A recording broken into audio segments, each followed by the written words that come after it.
A da ruwa na mana tunda gidan yan uwana ne. Wallahi ban haɗi.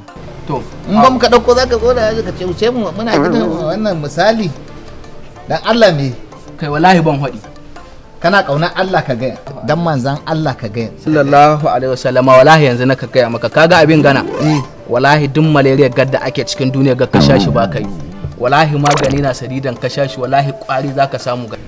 To ai banda abinka an Sokoto mai gadi ai wannan lalura take da wallahi kasala ce take damuna. Wallahi ban yi. Wayo Allah na.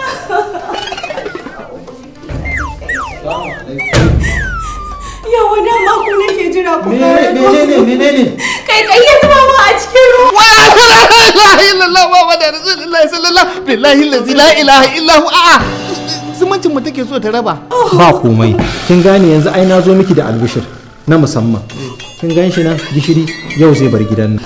Alhamdulillah na gode. Kin gane aboki na Kabir ai. Ke to zai koma gidansa zai aiki da shi.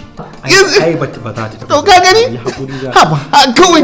Ana son huce je wanka da ruwan da ya kawo mun wani. A ya za ta ce in wanka da shi ruwa abun nan bacin kuma na yi wankan. Wallahi sai da na yi wanka. Kawai yake na kuma zan shaida ki zo ki ce sake wanka da wani ruwa. Zan fa mai da kai kawai.